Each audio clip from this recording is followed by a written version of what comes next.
Vous savez que la Vierge Marie, elle a dit à Lourdes, elle a dit à Bernadette, allez dire, parce qu'elle vous voyait, hein, Bernadette, c'est merveilleux la délicatesse de la Sainte Vierge. C'est pas souvent, vous, vos profs, souvent vous voient, je pense, mais enfin, c'est quand même touchant. Elle qui était une fille que tout le monde négligeait à Lourdes, parce qu'elle était d'une famille pauvre, parce qu'elle était malade, parce qu'elle faisait jeune pour son âge, parce qu'elle n'arrivait pas à retenir à l'école, donc c'était la dernière. Et Vierge Marie, comme une belle dame, une belle reine, elle la salue avec une révérence à chaque fois, et elle lui dit vous. Et donc une des paroles sur laquelle nous méditons plus cette année à Lourdes, c'est aller dire aux prêtres de construire ici une chapelle et d'y venir et qu'on y vienne en procession. La procession, vous la faites, la chapelle, on l'a faite, et elle l'a dit aux prêtres. Donc la mission est accomplie. L'amour, je vais vous parler de ça, on va prendre notre trajectoire cette année, on médite plus sur de construire ici une chapelle, construire une chapelle.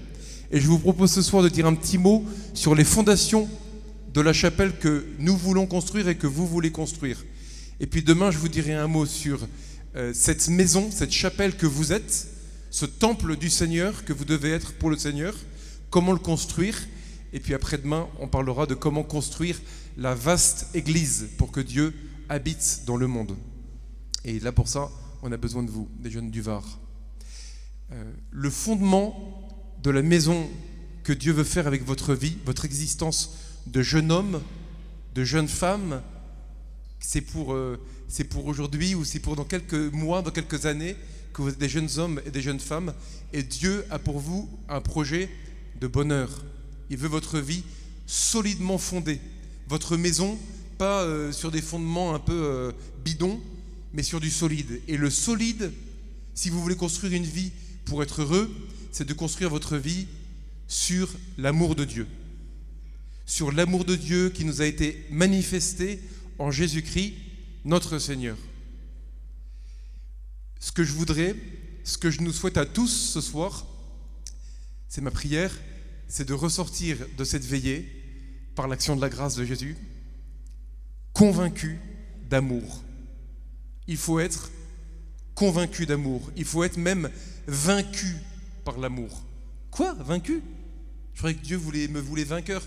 Vaincu tout ce qui doit être vaincu en moi. Mes peurs, mes complexes, mes inquiétudes, toutes mes tensions, qu'elles soient vaincues par cette conviction que l'amour de Dieu est plus vrai que ma propre vie. Je pourrais presque vous le dire autrement.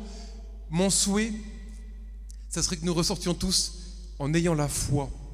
Bon, la plupart, vous allez me dire, c'est bon, si on a fait 11 heures d'écart pour venir, on a un peu la foi, quoi. Et c'est pas sûr, déjà parce qu'il y en a parmi vous, et ils ont bien raison d'être venus pour ça, qui sont inquiets parce qu'ils se disent, mes potes, j'ai l'impression qu'ils sont à fond, qu'ils croient, et moi je sais pas si je crois vraiment.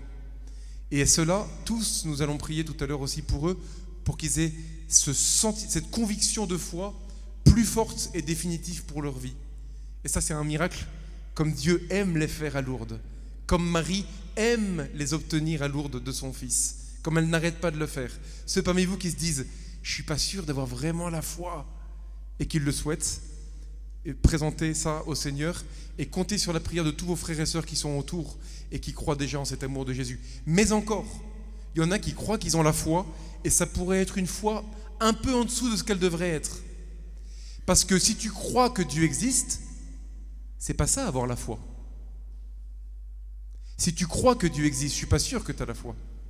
Avoir la foi, c'est croire que toi, tu existes pour Dieu. Que pour Dieu, tu es important.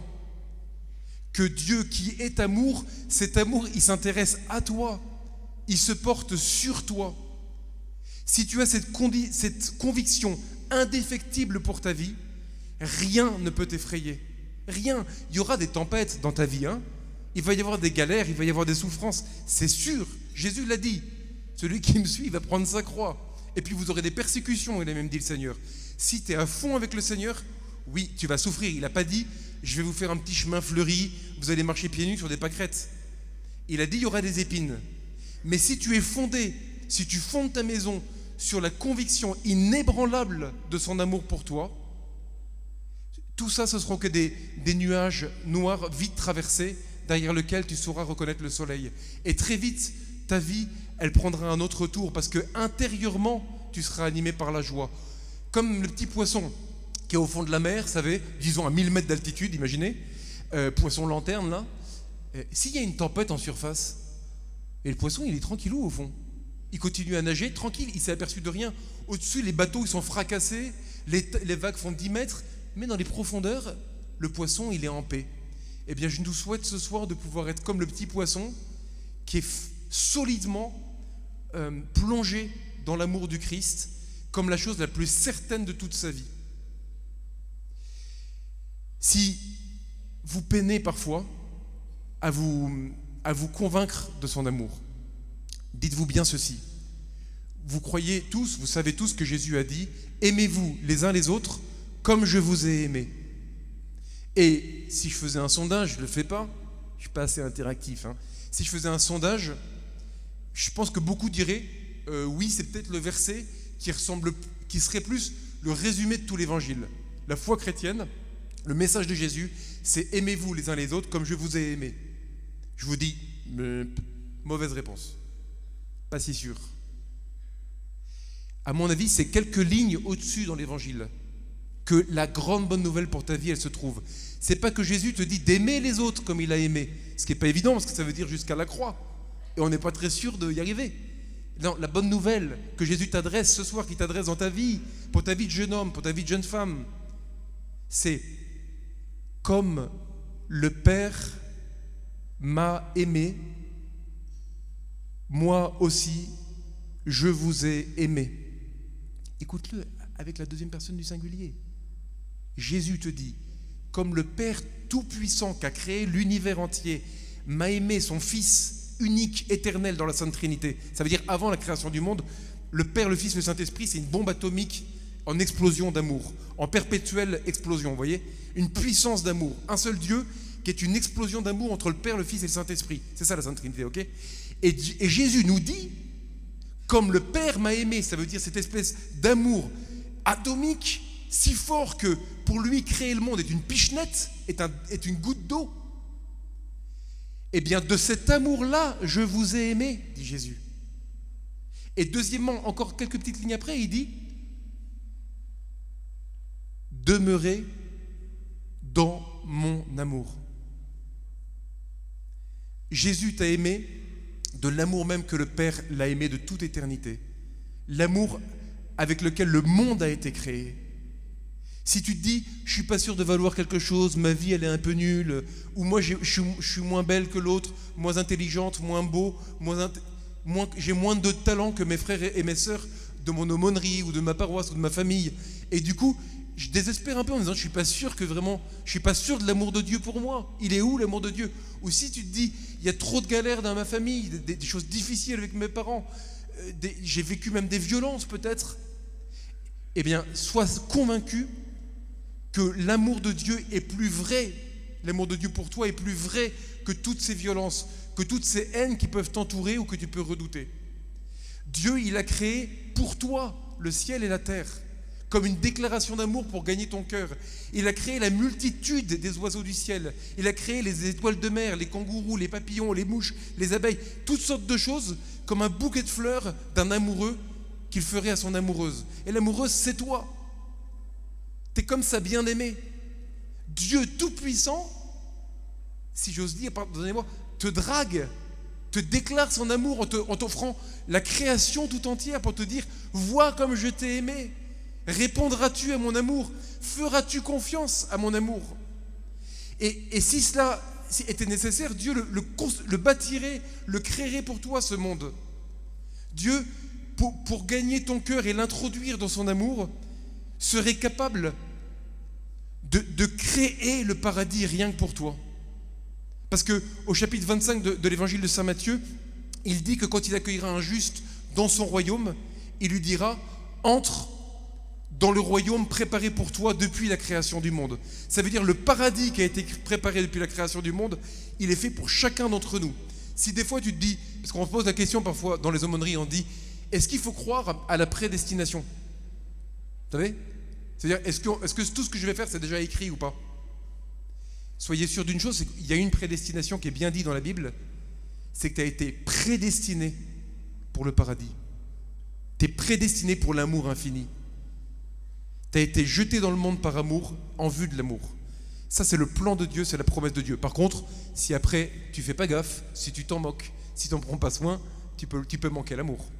Mais tu as été destiné, à la base, pour cet amour-là. J'aimerais bien vous donner un tout petit témoignage qui m'a touché, qui me parle de l'amour de Dieu pour chacun d'entre nous. J'étais un jour dans une église, j'étais dans une cité un peu tristounette, et puis comme prêtre, souvent les prêtres, comme ils travaillent le dimanche, figurez-vous, on fait la messe, vous le savez, puisque tous vous allez à la messe tous les dimanches. Et les prêtres, comme ils courent un petit peu tout le dimanche, ça arrive souvent que le lundi, ils essayent de se reposer. Alors moi, le lundi, je m'étais reposé, j'avais fait je sais pas quoi, peut-être du sport, peut-être je sais pas quoi. Et puis, en fait, j'avais oublié ce qui m'est le plus important dans chaque journée, c'est que j'aime bien, même si j'ai personne qui est là, célébrer la messe. Ça va vous paraître bizarre, vous allez dire, quoi? S'il n'y a personne? Mais oui, mais je suis heureux de pouvoir offrir l'amour de Jésus qui descend dans les pauvres mains de prêtres et de l'offrir à Dieu le Père au nom du monde entier. Et pour moi, c'est ce qui me remplit ma vie, c'est un peu mon histoire d'amoureux avec Dieu. Et là, je n'avais pas vu l'heure passer, il est 23h30, je suis dans mon église de cité un peu sinistre, et je me dis, waouh, je vais dans mon église, je me dis, j'hésite vraiment à aller célébrer la messe en disant, ouais, mais là, il va être quasiment minuit moins 10 à célébrer, est-ce que ça ne sera pas le jour du lendemain qu'on dira que la messe de demain, ça compte pareil, quoi. Enfin, tu vois, donner un peu la flemme, quoi. Et puis, je me suis vaincu un peu. J'insiste là-dessus parce que, pour vous dire, vous verrez que Dieu se sert de nos combats un peu, nos pauvres petits combats. Quand vous avez du mal à faire votre prière tous les jours, Dieu regarde et il est prêt à te bénir quand tu arrives à te vaincre. Et puis, je vais célébrer la messe et c'était une église à peu près aussi belle que ça, c'est-à-dire pas très belle. En fait, plus triste que ça, c'était un cube de béton. Un cube de béton très sinistre, dans un quartier lui-même un peu sinistre. Donc c'est pas, vous savez, la petite église romane où j'allumerai des cierges sur fond de mélodie grégorienne. Un cube de béton, j'allume mes 2 cierges et puis j'allume, pouf, un gros projecteur sur l'autel. Et tout le reste de l'église, un gros cube noir. Et je laisse la porte ouverte quand même, parce que je ne célèbre pas la messe pour m'y enfermer. Bon, je laisse la porte ouverte. Je célèbre toute la messe sous le projecteur à l'autel, en essayant de prier pour toute la paroisse que Dieu m'a confiée, tous les petits paroissiens.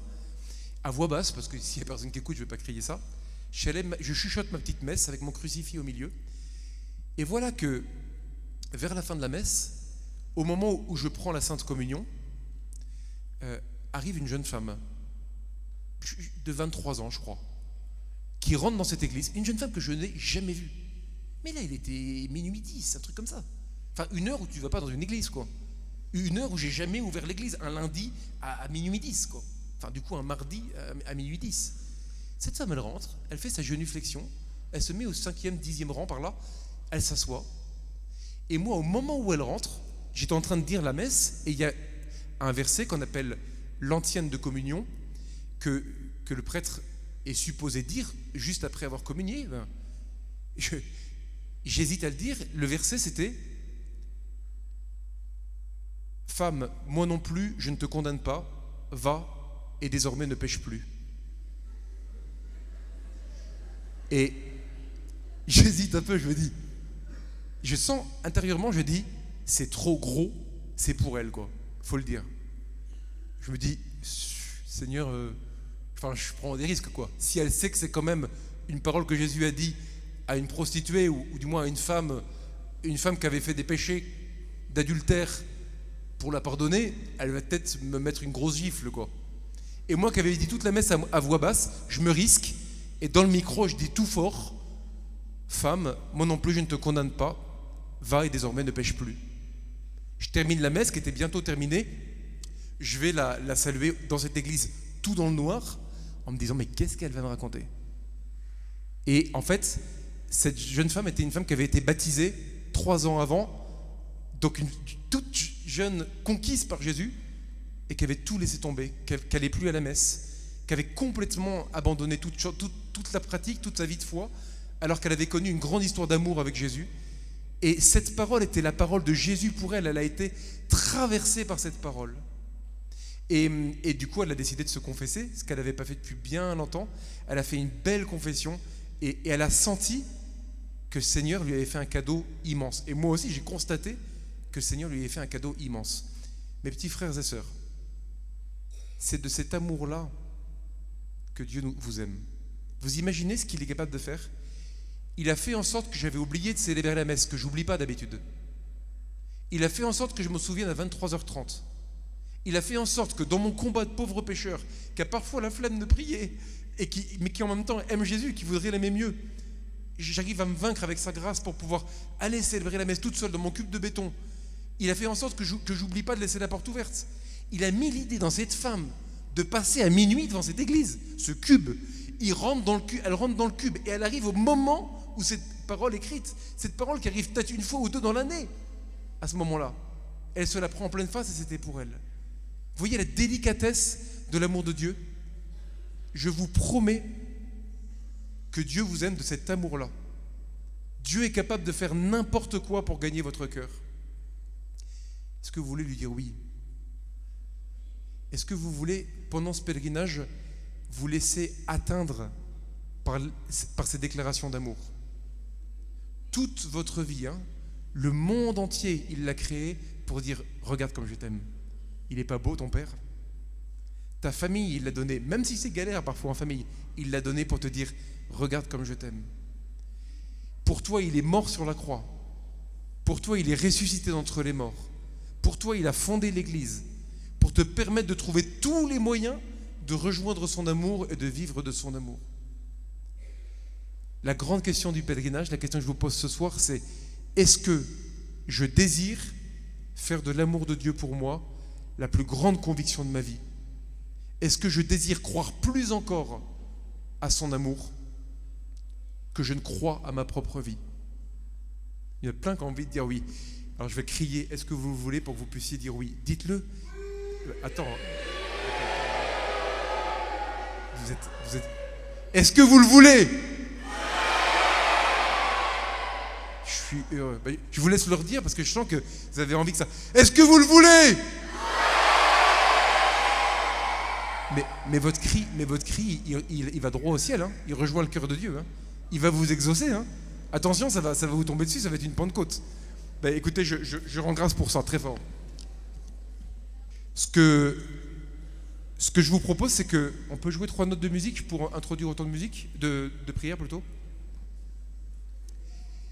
Ce que je vous propose, c'est simplement qu'après avoir crié ce oui avec vos poumons, avec toute votre énergie, de pouvoir redire ce oui au fil des petits chants d'adoration qui nous seront donnés, dans ce vis-à-vis que vous avez, qui va devenir un cœur à cœur avec le Seigneur Jésus, pour pouvoir lui dire, Seigneur, je choisis ton amour comme fondement pour ma vie. Je choisis vraiment que ma plus grande conviction, ce soit ton amour, plus encore que ma vie, plus encore que mon nom, plus encore que mon nom de famille, que mon lieu de naissance. Tout ce qui est écrit sur ma carte d'identité, j'y crois, mais j'y crois doucement, vite fait.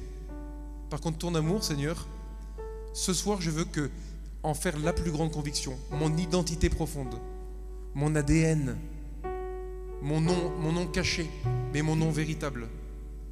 Seigneur, pendant ce temps de prière, je te prie de manifester ton amour d'une manière toute spéciale à ceux qui découvrent, qui sont faits pour t'aimer, à ceux qui découvrent que ton amour a plus de valeur que leur propre vie. Seigneur, je te demande de susciter dans chacun de mes frères et sœurs qui sont là une belle parole du haut de leurs 12 ans, du haut de leurs 15 ans, du haut de leurs 17 ans, 18 ans.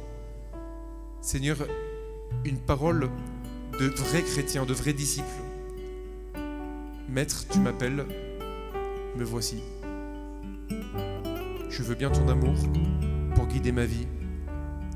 Je veux ton amour comme roc aussi solide que le rocher de Massabielle, de l'autre côté du fleuve, pour pouvoir y bâtir ma maison, aussi vrai que que les prêtres de Lourdes ont pu construire cette chapelle sur le roc de la grotte de Massabielle.